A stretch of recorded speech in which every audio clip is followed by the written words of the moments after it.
Hello and welcome to Volusia Magazine. I'm Amber Osman. In today's episode, we'll listen to the County Chair Jason Davis's remarks in his annual State of the County address. The Ocean Center signs several events to long-term agreements. Legendary race cars are gearing up to return to the beach, and an endangered mammal makes its way back to Volusia County's coastal waters.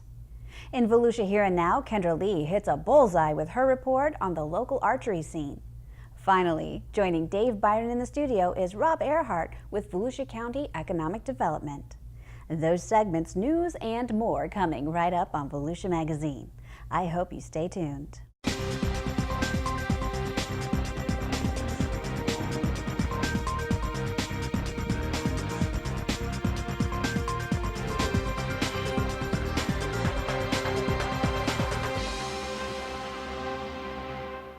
It's full steam ahead for economic development in Volusia County. That was the primary message in Volusia County Chair Jason Davis's recent State of the County speech. Many significant projects came to fruition in 2015 and some will end early this year. But the top story? The much anticipated arrival of JetBlue Airways, which began nonstop service between New York City and Daytona Beach last month. In other economic news, Boston Whalers' expansion has created hundreds of new local jobs, and the $100 million Tanger Outlet Mall is expected to open this fall at the intersection of I-95 and LPGA Boulevard. The $400 million expansion and renovation of the historic Daytona International Speedway is finished, and it debuted last weekend to race fans. The construction of One Daytona, the $400 million retail facility, entertainment and dining, that complex across the street will start later this year. In healthcare news, the area's two major hospital chains set their sights on Southwest Volusia. Florida Hospital has opened up an $11 million outpatient clinic in Deltona last year, and Halifax Hospital plans to build a freestanding emergency department and urgent care center there to better serve the healthcare needs of Southwest Volusians. Those are some pretty major accomplishments. Public safety and economic development depend on an effective road network and infrastructure. Infrastructure affects everything in our lives, from getting emergency assistance to arriving to work on time to deciding where to locate a new business. In East Volusia, the county has joined with the state DOT and the city of Port Orange to fund the $15 million expansion of South Williamson Boulevard. We're also moving forward on the $44 million federally funded bridge that will replace the Tomstead Veterans Memorial Bridge. The council is expected to award the construction contract at the February 18th meeting. The concrete arch bridge will be the first of its kind in the whole state of Florida. And that's amazing too. Special thank you to Mr. Josh Wagner. He sits on that board and he has helped us out with this project, and thank you very much, sir, from one veteran. Meanwhile, the county purchased 6 beachside properties last year to create more than 600 new off-beach parking spaces, and the county's trail system also continues to grow. Chair Davis sees the issues of homelessness and how to pay for transportation infrastructure as major challenges for the year 2016. Our problems can't be solved by any one government. It will take everyone working together. Our differences can be pretty striking at times, but we have at least one thing in common. Volusia County is our home. To read the transcript of the State of the County speech in its entirety, you can visit volusia.org. Business is booming at the county's Ocean Center Convention Center in Daytona Beach. Ocean Center sales staff recently secured several agreements at the county-run facility, including long-term contracts with the American Ceramic Society and National High School Drill Team Championships. The American Ceramic Society, already booked at the Ocean Center for 2016 and 2017, will hold 5 additional conferences here from 2018 through 2022. More than 1,000 researchers, engineers, and scientists come here for the conference and exposition on advanced ceramics and composites. We're very fortunate. This is billed as one of the largest expositions in the country. We're very fortunate to have this group here, and it provides great economic impact for our area. The National High School Drill Team Championships, already booked at the Ocean Center for April 30th through May 2nd, will hold 3 additional events from 2017 through 2019. The National High School Drill Team Championships have been coming to the Ocean Center since 1985, since the building opened. This is a competition with junior ROTC high school students from around the country, representing 133 high schools, 30 states, including Guam. The competition usually is held either April and May, and they are booked through 2019. And this is more than 4,000 attendees for this competition. Other events recently secured include Ace Gymnastics February 4th through 7th, 2016, the Volusia County Sheriff's Office Volunteer Appreciation Dinner April 13th of 2016, Grace House Gala April 21st of 2016, U.S. Foods Food Fanatic Live August 8th through 11th of 2016. United States Specialty Sports Association National Convention November 13th, 2017. Avatar Wizard Course February 1st through 15th of 2018. For a complete list of upcoming events, you can visit oceancenter.com and click on the Events tab. In addition to the roar at the racetrack, race fans can marvel at some of the legends of racing during the 5th annual historic North Turn Legends Beach Parade at 3:30 p.m. February 13th in Ponce Inlet. Before the parade beginning at 1 p.m., Racing's North Turn restaurant will host driver autograph sessions and interviews conducted by Danny Chocolate Myers. Spectators should park at the Toronita parking lot on South Atlantic Avenue. Votran will provide free shuttle service to and from the North and South Turn beach ramps from noon to 6 p.m. Through a cooperative sponsorship between Volusia County Government, the town of Ponce Inlet, and Racing's North Turn restaurant, the vintage race cars will once again run down Atlantic Avenue, making the South Turn onto the world's most famous beach, ending at the famed North Turn. These are the sites of the original North and South Turns of the early beach and road course. This was the 4.1-mile course where the Grand National Race ran from 1948 until 1958, when it was relocated to the new super speedway, today known as Daytona International Speedway. The most endangered whales in the world are heading to the Volusia County coast. Fewer than 500 North Atlantic right whales exist today, and the continuing efforts are geared towards saving and protecting the species. During the winter, pregnant females travel to the warm waters of the Georgia and Florida coast to give birth. This is the only known North Atlantic right whale calving area in the world.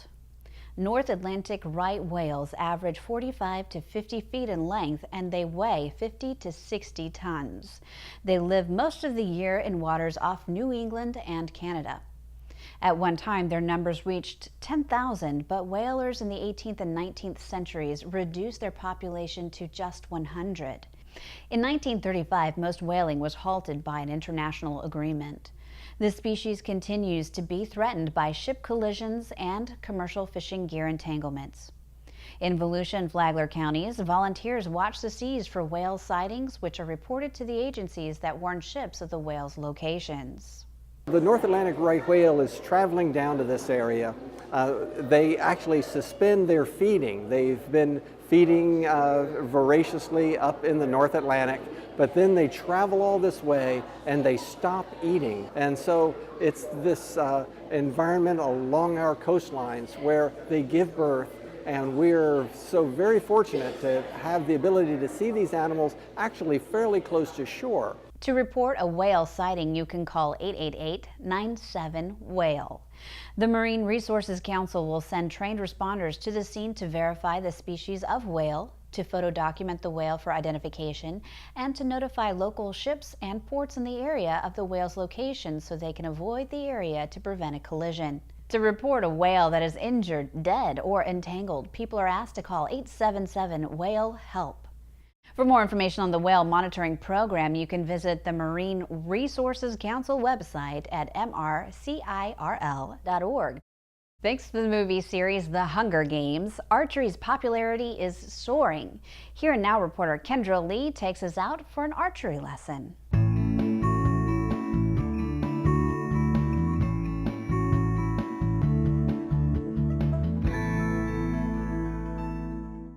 Elbow up. Up here? There you go. After the development of firearms, archery greatly declined in practice. But thanks to the popular book and movie series, The Hunger Games, archery has gained a new life. Level 2 certified instructor Jack Middleton joins us at Daytona Archers Incorporated to share his knowledge on the rejuvenated sport. Well, people from 8 to 80, or in this case 85, can shoot archery, and we have all different types of bows. We have 3-piece bows, we have single-piece bows, we have wood bows, we have Olympic-style metal bows, and everybody, we have compound bows with the wheels on them. So it just depends on what your interest is. And if you notice all these guys, this is a traditional shoot this morning. And it's going to be shooting foam animal. And then on Thursday we'll have a shoot that's more target oriented. Daytona Archers Incorporated is a 40-year-old family-oriented archery range located in Daytona, and everybody is welcome. Whether you're a novice just beginning to get into the sport or an avid archer, the club offers a practice location where even the bow hunters can compete and share a passion for archery.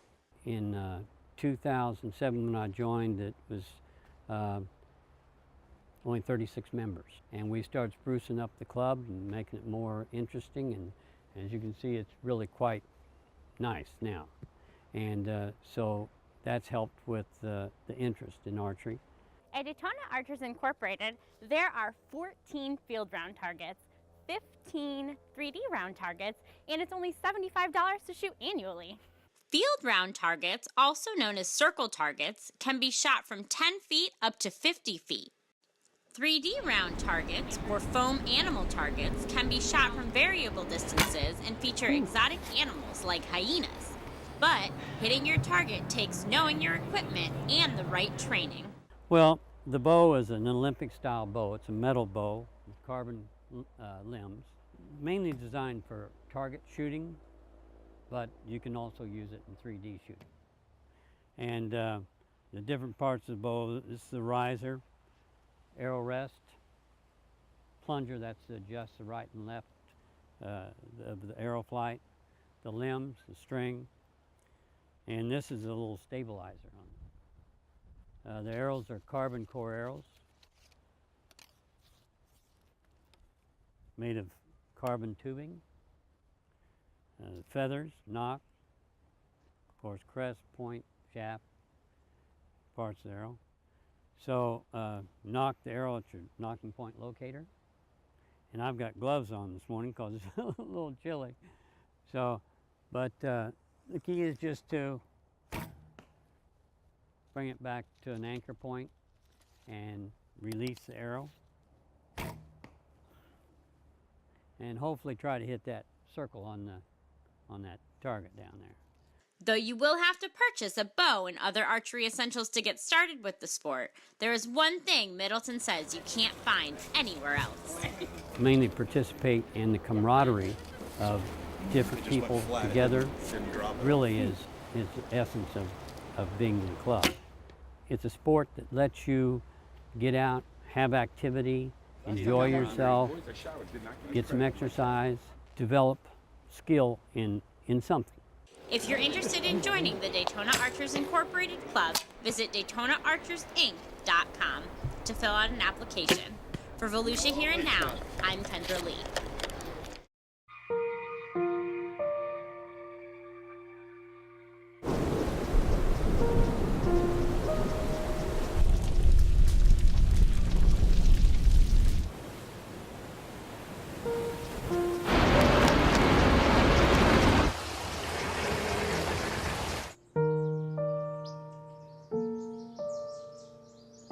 Don't wait. Communicate.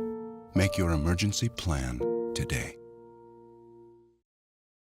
Once there was a boy who did the same thing again and again.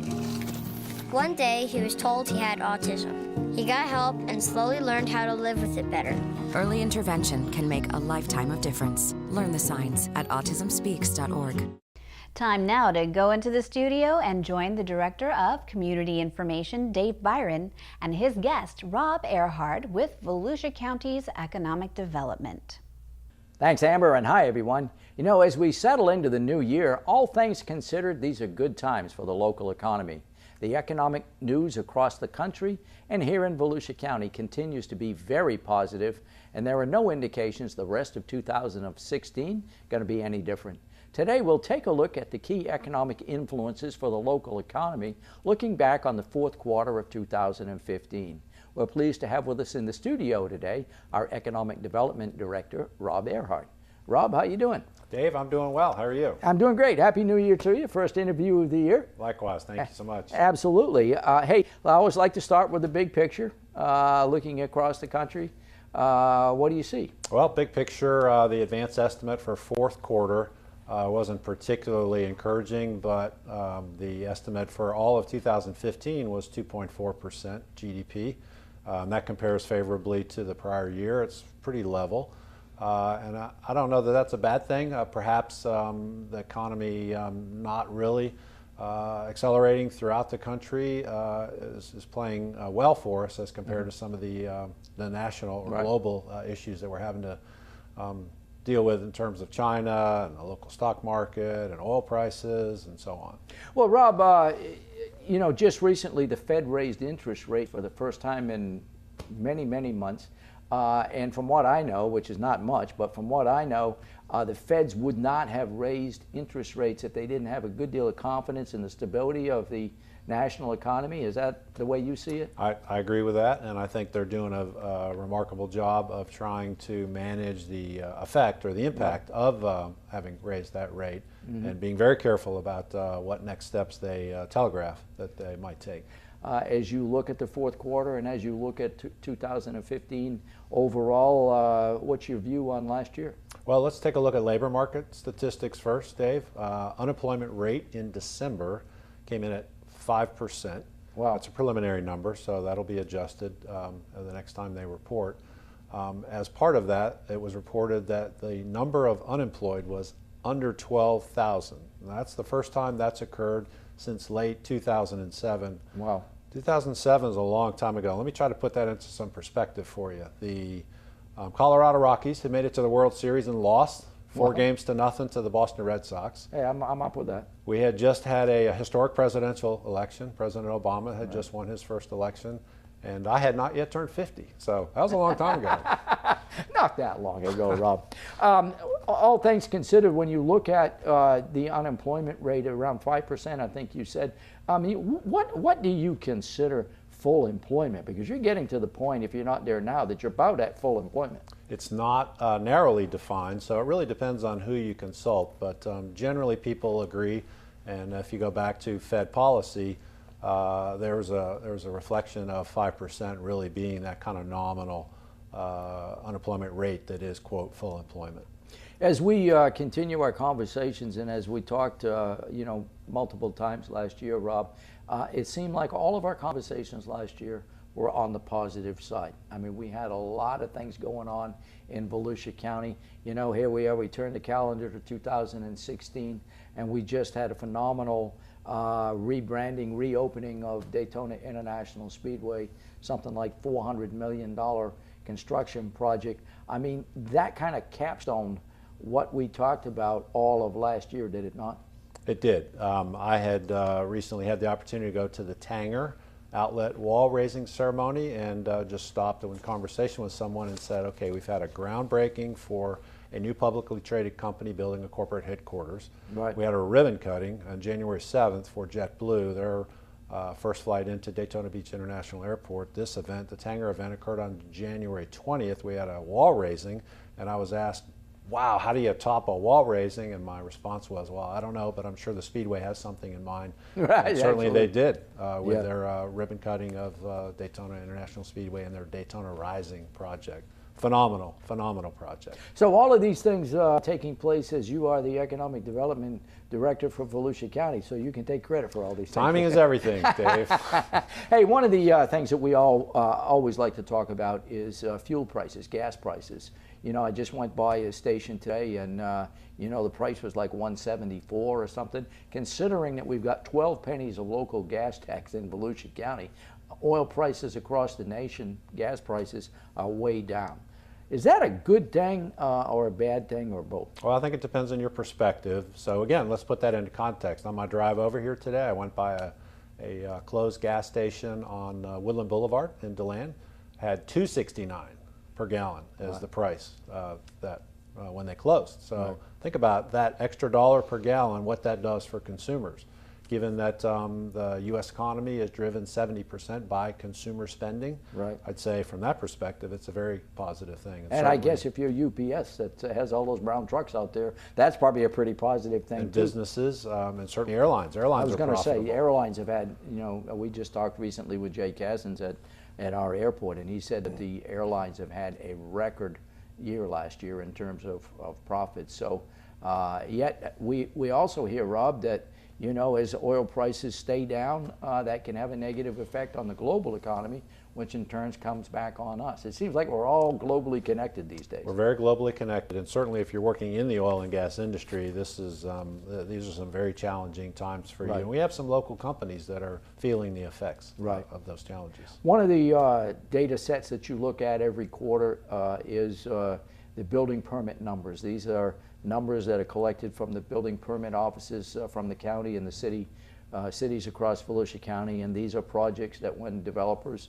go in, they have to pull a permit, and that permit has a value attached to it. That's correct. So when you look at the construction numbers, starting with the housing residential side, what's the story there? For residential new construction, if you look at fourth quarter of 2015 as compared to the same quarter in 2014, the number of permits was up over 50%. The dollar value of those permits was up almost 40%. Wow. When you take all of 2015 and add it together and compare it to all of 2014 added together, the number was up 16% and the dollar value was up 13%. So a very successful year. And a recent survey that I understand was conducted statewide with home builders, 2/3 of them feel very good that we're going to have a strong 2016 as well. So going into the new year, things continue to look positive. Hey, what about the commercial side of the building things, Rob, the building industry? Yeah, on the commercial side, we have to remember that Daytona Rising project created some potential artificialities in trying to make year-over-year comparisons. So I have a tendency to take those large permits and set them to the side. And when you do that, 2015 added all together came in slightly lower than 2014, but you know, we're aware of several conversations that are taking place throughout the county that whether it's people looking at us from the outside or whether it's existing businesses that are considering expansions. You know, I think there's every reason to feel positive about 2016 on the commercial side as well. And again, those are all new construction permits that we just spoke to. Yeah, and you know, the thing of it is, Rob, is as we've talked about, I don't know that we can overstate the positives in Volusia County right now because there are so many. But I know that you continue to work with you know, statewide counterparts and others on space development in Volusia County. We aren't there yet, but we're positioned close to the action in Brevard County. You think that one of these days that may click in Volusia County? We have assets in Volusia County that don't exist, not only anywhere else in the state, but anywhere else on the eastern seaboard. That's Space Florida's position. Right. How we take advantage of those assets in a way that is collaborative in our community and protects other interests, you know, is part of the challenge. But I see that we've got every reason to be optimistic about the emergence of commercial space launch at Kennedy Space Center, and how we can take advantage of that here in Volusia County, if only for that to be Tier 1 and Tier 2 suppliers to you know, those big companies that we've read about, and just you know, make that move down US 1 onto State Road 3, and boom, you're right there. Well, you know, that buzz that you hear in your ear is not tin air. It is the buzz of the engines at Daytona International Speedway. You know, as we tape here today, we're a couple of weeks away from the Daytona 500. Tourism is our major industry, and our engine, of course, is Daytona International Speedway. You know, they like to say that they have the equivalent of a Super Bowl every year. When you look at our economy and you look at tourism, that's another very positive story, is it not? We will be the center of the sporting universe on the day of the Daytona 500, and I'm not sure, again, that we always remember that and all of the draw that the race alone creates, but certainly this year with the Daytona Rising project and the phenomenal capabilities and amenities that now exist at Daytona International Speedway. And it's pretty clear that it won't end with just that event. Right. Certainly there's another race in July, but they've already lined up a music festival for Memorial Day, Right. and I know that team is committed to monetizing that investment and being able to do other types of events that will benefit our local community in the tourism side. As we close, Rob, you know, Team Volusia just had its annual meeting, great attendance, great diversity across the county in attendance there. You know, it does seem like the ecosystem that you like to talk about, the players in economic development, it does seem like everyone is fielding their position quite well. They know what their role are, and it seems like the team is really working together these days. Well, I would liken it to the Super Bowl that's coming up. You know, those teams are operating well, and they're hitting on all cylinders, and I think there's some opportunity for us to improve, but we've certainly come a long way in terms of being able to put this team together and have it hit on all cylinders. Information, Rob, your group has lots of reports, lots of data, that sort of thing. For people out there that would like to maybe talk to you, maybe they got a business prospect they'd like to bring to you or a new project, how do people get more information, or how do they talk with you? They can call our office, 248-8048 in the 386 area code, or probably more convenient for them is to just go on our website at floridabusiness.org, or they can access us through the Economic Development portal on the county's website, volusia.org. And before you sign off, if I could just share with you, I think this is going to be our last interview before your retirement. And I spent a few years in the Navy, and we had a saying when someone that had a very meaningful impact would move on to another command. And I'd like to share that with you today, Dave. Fair winds and following seas to you and your bride as you move into retirement. Oh, thank you so much, Rob. You're welcome. Our guest today, Rob Ehrhardt. He's the Economic Development Director with Volusia County. And with that, we'll go back to you, Amber. Thanks, Dave, and thank you too for watching Volusia Magazine.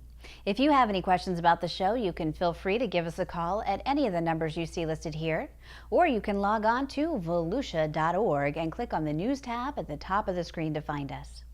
Incidentally, you can find the County Council's meeting calendar there too. In fact, you can use volusia.org to find out about meeting dates, workshops, topics of interest, activities, and how you can become involved. And we hope you won't forget to listen to Volusia Today. That's Volusia County Government's weekly public radio broadcast. Volusia Today airs every Tuesday, Wednesday, and Sunday mornings on the local radio stations you see on your screen. For Volusia Magazine, I'm Amber Osmond. Have a wonderful evening.